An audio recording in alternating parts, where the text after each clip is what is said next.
கன்னிராசி அன்பர்கள் உங்களுக்கு மகர சங்கராந்தி புருஷன் சொல்லக்கூடிய பலன்கள் என்ன அப்படின்னா இந்த வருடம் முழுதும் எங்களுக்கு எப்படிங்க இருக்கும் அப்படின்னா கடன் வழக்கு விஷயங்களில் முன்னேற்றம் அது மாதிரி பார்த்தீங்கன்னா சேவை மனப்பான்மை உயரும் அதிகரிக்கும் அப்படிங்கிறாரு. நீங்கள் மற்றவங்களுக்கு ஹெல்ப் பண்ணும் அப்படின்னு நினைக்கக்கூடிய இன்பில்ட்டாக இருக்கக்கூடிய கன்னி பாருங்க புதன் உச்சமடையக்கூடிய ராசி, புதன் ஆட்சி பெற்ற ராசி. ஆக இந்த இடத்துல பார்த்தீங்கன்னா இந்த பிளானட்ரி பொசிஷன்ஸே அவங்களுக்கு அப்படி தான் இருக்கும். அதுக்கும் மேலே இவரும் என்ன சொல்கிறாரு அப்படின்னா கொஞ்சம் கவனமாக இருக்கிறது எதில் அப்படின்னா நீங்கள் கன்னிராசி ஜென்னாக இருக்கீங்க அப்படின்னா உங்கள் மனைவி கிட்ட, கன்னிராசி லேடியாக இருக்கீங்க அப்படின்னா உங்கள் கணவர்கிட்ட எதையுமே மறைக்காதீங்க. என்ன விஷயமா இருந்தாலும் அப்படியே சொல்லிடுறது நல்லது. காரணம் என்ன அப்படின்னு சின்ன விஷயங்கள் நான் சொல்லியிருக்கேன். அந்த சின்ன சின்ன விஷயங்கள் நான் சொன்னது கிடையாது. மகர சங்கராந்தி புருஷன் மந்தன் சொல்லக்கூடிய விஷயங்கள் நான் சொல்லியிருக்கேன். அதெல்லாம் கவனமாக இருக்கீங்க அப்படின்னா இந்த வருஷம் முழுசும் இனிமையான வருடமாக அமையும்.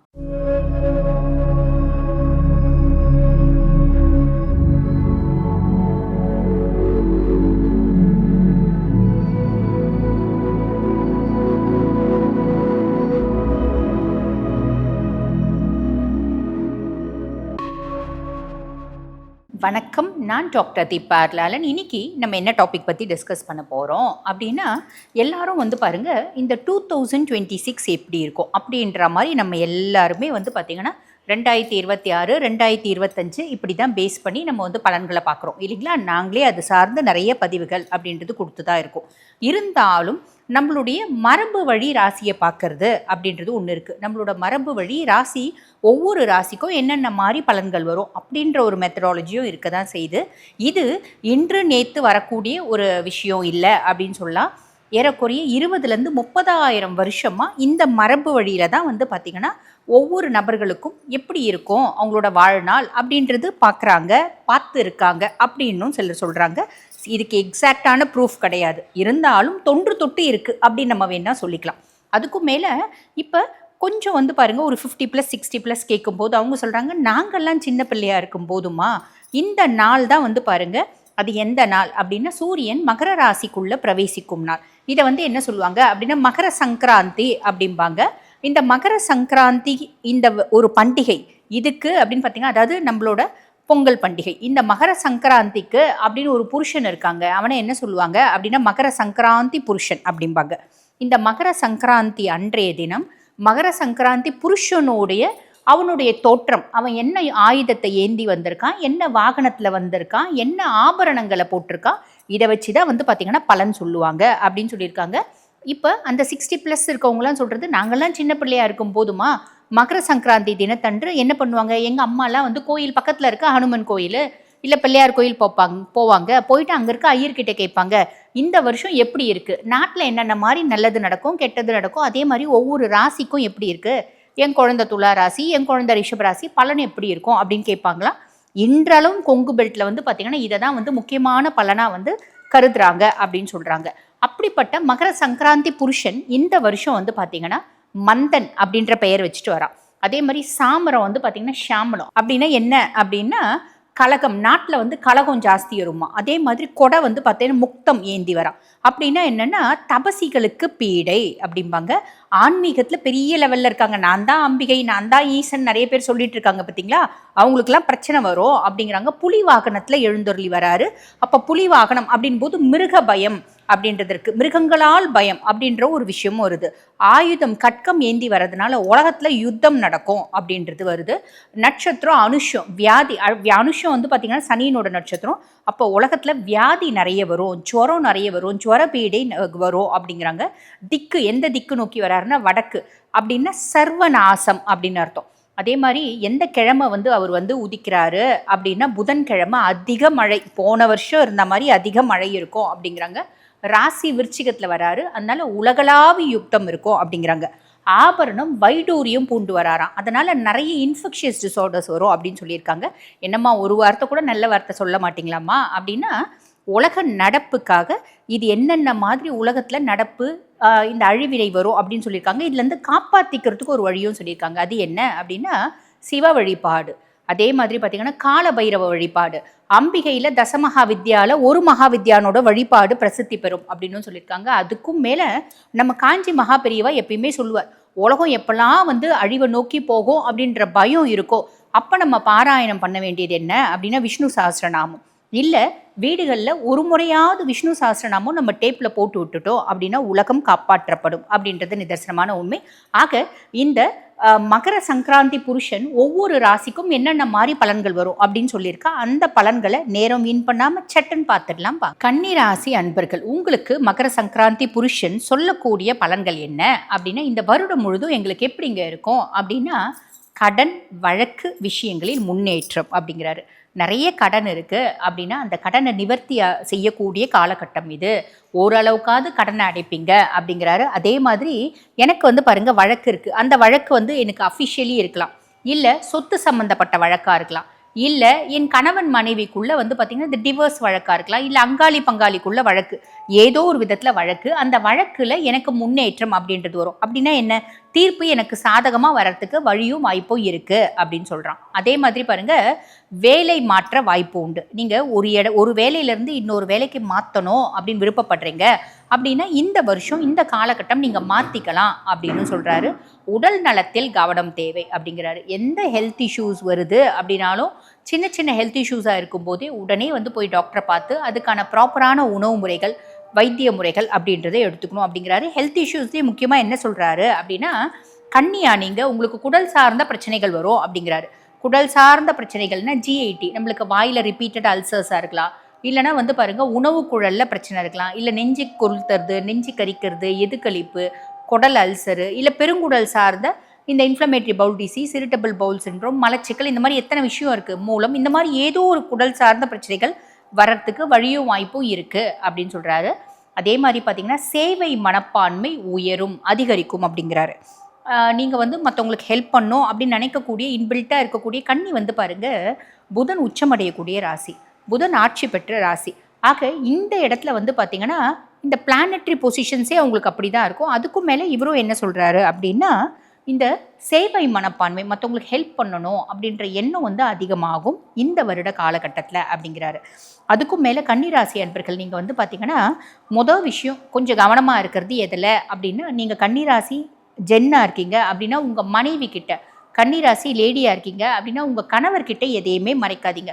என்ன விஷயமா இருந்தாலும் அப்படியே சொல்லிடுறது நல்லது. காரணம் என்ன அப்படின்னா, நம்ம சொல்லலை, டிரான்ஸ்பரன்சி இல்லை அப்படின்னா கணவன் மனைவி உறவுக்குள்ளே லைட்டாக விரிசல் வரத்துக்கு வாய்ப்பு உண்டு. அப்போ நம்ம என்ன பண்ணணும், ரொம்ப ஒரு எளிமையான விஷயங்க. இப்போ நீங்கள் பெண்களாக இருக்கீங்க, கன்னிராசி பெண்களாக இருக்கீங்க, நீங்கள் வேலை நிமித்தமாக ஒரு பர்சனோட ஆஃபீஸ் பாஸோட வெளியே போகிறீங்க, ஹோட்டல் போகிறீங்க, சாப்பிட வேண்டிய சூழ்நிலை. ஏன்னா வந்து கிளைண்ட்ஸ் வந்து ஹோட்டலில் தான் பார்க்குறாங்க. இப்போ நிறைய வந்து எல்லாரும் வந்து பார்த்திங்கன்னா ஹோட்டலில் மீட் பண்ணலாங்க அப்படிங்கிற மாதிரி சொல்கிறாங்க. இப்போ எங்களுக்கே அஸ்ட்ராலஜிக்கே வந்து பார்த்திங்கன்னா டைரெக்டாக வரவங்களும் உண்டு, இந்த இடத்துல நம்ம மீட் பண்ணி நம்ம வந்து அனலைஸ் பண்ணலாம் அப்படின்னு சொல்கிற கிளைண்ட்ஸும் இருக்க தான் செய்கிறாங்க. பெரிய கிளைண்ட்ஸ்லாம் வந்து நம்ம வீட்டுக்கெலாம் வரமாட்டாங்க, விஐபிஸ்லாம். ஒரு ஹோட்டலில் நீங்கள் வந்து பார்த்திங்கன்னா ஒரு ஹோட்டலில் ஒரு ரெஸ்டாரண்ட்டில் உட்காந்துட்டு நம்ம வந்து பேசணும் அப்படின்ற மாதிரி முடிவு பண்ணுவாங்க. அந்த மாதிரியெல்லாம் வந்து பார்த்திங்கன்னா நீங்கள் போகிறீங்க அப்படின்னா உங்கள் கணவர்கிட்ட சொல்லிவிடுங்க, நான் இந்த மாதிரி கிளைண்ட்டை மீட் பண்ண போகிறேன், இந்த நேரத்துக்கு போனோம், நான் காஃபி ஆர்டர் பண்ணேன், அவர் வந்து பார்த்திங்கன்னா ஒரு கூல்ட்ரிங்க்ஸ் ஆர்டர் பண்ணார், 2 பேரும் சாப்பிட்டோம், அதுக்கப்புறம் 1/4 மணி நேரம் பேசணும், அதுக்கப்புறம் ஒரு சூப் சாப்பிட்டோம், அதுக்கப்புறம் என்ன சாப்பிட்டோம், எவ்வளோ நேரம் பேசணும், எத்தனை முறை கை குலுக்கணும், எல்லாத்தையுமே சொல்லிட்டா பிரச்சனை இல்லை. சொல்லலை அப்படின்னா சந்தேகம் அப்படின்றது ஒன்று வரும். அதுக்கு மேலே குடும்ப வாழ்க்கையில் விரிசல் அப்படின்றது ஒன்று வர்றதுக்கு வாய்ப்பு உண்டு. சொல்லிட்டா வேலையை முடிஞ்சிருச்சு இல்லை, என்னத்துக்கு சொல்லாமல் விரிசல் வந்து கஷ்டப்பட்டுன்னு உங்களுக்கும் கஷ்டம், அவங்களுக்கும் கஷ்டம், குழந்தைங்களுக்கும் கஷ்டம். ஆக உள்ளதை உள்ளபடியே சொல்லிட்டா பிரச்சனையே கிடையாது. எப்பயுமே இங்கே நம்ம பொய் சொன்னோம் அப்படின்னு வச்சுக்கோங்களேன், அடுத்த க்ஷணம் மறந்துடும். இதெல்லாம் எங்கள் அப்பா வந்து சின்ன வயசுலேருந்து சொல்லுவாங்க, அம்மா எப்பயுமே உண்மையை சொல்லணுமா அப்படிம்பாங்க. ஏன்பா அப்படின்னு கேட்டேன்னு வச்சுக்கோங்களேன், 10 வருஷம் கழித்து கேட்டால் கூட உண்மையை சொல்லியிருந்தா அந்த 10 வருஷம் கழிச்சு கூட அதே உண்மையை நம்ம திருப்பி சொல்லுவோம்மா. ஆனால் பொய் சொல்லிட்டா 10 நிமிஷத்தில் நம்ம கேட்டால் கூட மாற்றி சொல்லுவோம்மா. இந்த மாதிரி ரொம்ப பெரிய பெரிய விஷயத்தை எங்கள் அப்பாலாம் வந்து ரொம்ப சாதாரணமாக எங்கள் மனசில் பதிய வச்சுருக்கார். ஆக நிறைய நல்ல விஷயத்தை நீங்களும் உங்கள் பிள்ளைங்க மனசில் பதிய வைங்க. உண்மையை பேசுறது அப்படின்றது எப்பயுமே நல்லது, அதையும் கற்றுக் கொடுங்க. அதே மாதிரி பாருங்கள், கடன் நீங்கள் எங்கே கேட்டாலும் கிடச்சிடும், ஆனால் கடன் கொடுக்குறாங்களே அப்படின்னு நிறைய கடன் வாங்கிடாதீங்க, ட்ராப் ஆகிறதுக்கு வாய்ப்பு உண்டு. நிறைய கன்னிராசி அன்பர்களுக்கு வெளிநாடு போகிறதுக்கான பிராப்தம், வெளிநாடு போய் இன்டர்நேஷ்னல் கரன்சிஸை கையாளுறதுக்கான பிராப்தம், வெளிநாடு போய் படிக்கிறதுக்கான பிராப்தம், இப்படி நிறைய நல்ல விஷயங்கள் அப்படின்றது நடக்கிறதுக்கு வாய்ப்பு உண்டுங்க. அதே மாதிரி பாருங்கள், வேலை செய்கிற இடத்துல நம்மளுக்கு ப்ரெஷர்ஸ் அதிகரிக்கும், வேலை செய்கிற இடத்துல வேலை பலு அதிகரிக்கும். வேலை பலு அதிகரிக்குதுன்னு ஐயோ இங்கே ஏகப்பட்ட வேலை வாங்குறாங்கப்பா, அதனால இந்த வேலை வேண்டாம், நான் இன்னொரு வேலையை தேடுறேன் அப்படின்லாம் போக வேண்டாம். காரணம் என்ன அப்படின்னா, எந்த அளவுக்கு உங்களுக்கு வேலை பளு அதிகரிக்குதோ அந்த அளவுக்கு அந்த வேலையினோட இன்டெப்த் ஆஃப் நாலேஜ் நீங்கள் கெயின் பண்ணிக்க முடியும். அந்த தொழிலினோட நுட்பங்களை நம்மளால் கற்றுக்க முடியும். அந்த நுட்பங்கள் பின்னாடி நம்மளுக்கு பணமாகும். அப்போ வேலையை கஷ்டம்னு நினச்சி ஓடக்கூடிய பர்சனாலிட்டிஸ் நீங்கள் கிடையாது. பட் இருந்தாலும் நாங்கள் உங்களுக்கு சொல்லணுமே அப்படின்றதுக்காக சொல்கிறோம். புரியுதுங்களா? நம்மளுக்கு ப்ரெஷர்ஸ் அதிகமானாலும் மன உளைச்சல் அதிகமானாலும் எல்லாமே நல்லதுக்கு தான். கிருஷ்ண பரமாத்மா எப்பயுமே சொல்லியிருப்பாராம். அதாவது அர்ஜுனன் கிட்ட சொல்லுவார், நிறைய முறை சொல்லியிருக்காராம், இந்த உலகத்தில் எந்த காரியமும் காரணம் இல்லாமல் நடக்கிறது இல்லை. எந்த காரியம் நடக்குது அப்படின்னாலும் அதுக்கு ஒரு காரணம் அப்படின்றது ஸ்ட்ராங்காக இருக்குது அப்படின்னு. அப்போ நம்ம என்ன நினைக்கலாம், நம்ம ஏமாந்துட்டோம், நம்மளை பார்த்திங்கன்னா யூஸ் பண்ணிட்டாங்க, நம்மளை சொத்தை பிடிக்கிறாங்க, காசை பிடிக்கிறாங்க அப்படிலாம் நினைக்க வேண்டாம். எது நடந்தாலும் அது நல்லதுக்கு தான். நம்ம செஞ்ச கர்மத்தை அவங்க எடுக்கிறாங்க, கர்ம வினையை நம்ம கழிக்கிறோம். அந்த மைண்ட் செட் இருந்தால் எதுக்கும் நம்ம வருத்தப்பட மாட்டோம். புரியுதுங்களா? இதை நல்லா ஸ்ட்ராங்காக புரிஞ்சுக்கோங்க. அதே மாதிரி ரொம்ப ஹார்ட் ஒர்க் பண்ணுறீங்க அப்படின்னா அதுக்கான ஒரு பலனாக என்ன ஆகும், நல்ல லாபம் அப்படின்றது கிடைக்கும். நல்ல லாபம் அப்படின்றது கிடைச்சா நமக்கும் நம்ம நல்ல தொழில் செஞ்சோம், சம்பாதிச்சோம், சாதிச்சோம் அப்படின்ற மன திருப்தி இருக்கும். அதே மாதிரி குடும்பத்தோடவும் நம்ம சந்தோஷமாக நேரத்தை ஸ்பெண்ட் பண்ண முடியும். ஆக இந்த மாதிரி சின்ன சின்ன விஷயங்களை ஞாபகம் வச்சுக்கோங்க. அதுக்கும் மேலே உங்கள் தம்பி தங்கச்சி இவங்களோட சப்போர்ட் எல்லாம் பரிபூர்ணமாக இருக்கும்.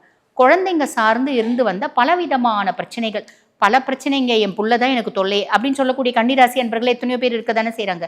ஜாதகம் பார்க்க வரும்போதே சொல்லுவாங்க, அம்மா என்னம்மா பிரச்சனை, எல்லாத்தையும் சொல்லி முடிச்சுட்டு தான் நாங்கள் கேள்வியே கேட்போம். என்னம்மா உனக்கு பிரச்சனை அப்படின்னா, என் புள்ளதாம்மா எனக்கு பிரச்சனை அப்படிம்பாங்க. என்ன பண்ண முடியாது, தூக்கி வெளியே வீசாட்டிட்ட முடியல, தூக்கி குப்பை தொட்டில் போட்டுற முடியுமா? போட முடியாது இல்லையா? நம்ம எல்லா குழந்தைங்களும் நல்ல குழந்தைங்க தான் பிறக்கும் போது.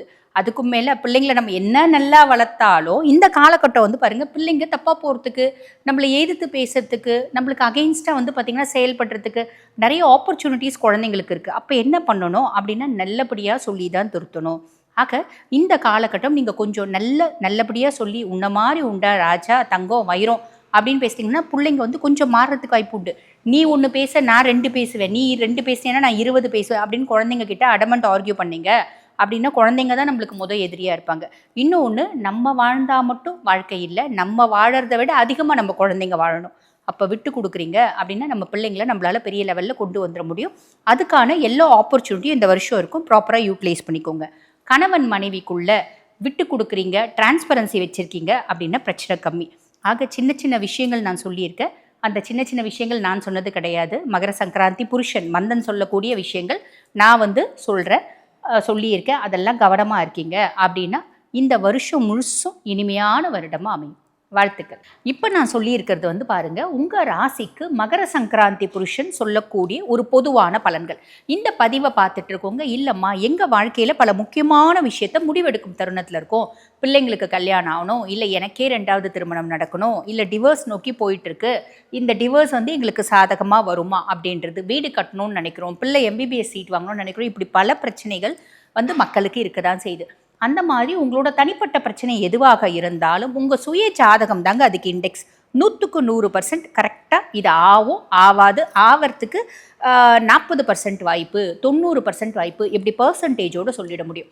ஆக அந்த மாதிரி உங்கள் சுய ஜாதகத்தை நீங்கள் தெரிஞ்சுக்கணும் அப்படின்னா, நான் பேசிகிட்டு இருக்கும்போது என்னோட வாட்ஸ்அப் நம்பர் கொடுத்துருப்பாங்க. அந்த வாட்ஸ்அப் நம்பருக்கு கால் பண்ணி அப்பாயின்மெண்ட் ஃபிக்ஸ் பண்ணி என்கிட்ட பேசிக்கலாம். தேங்க்யூ.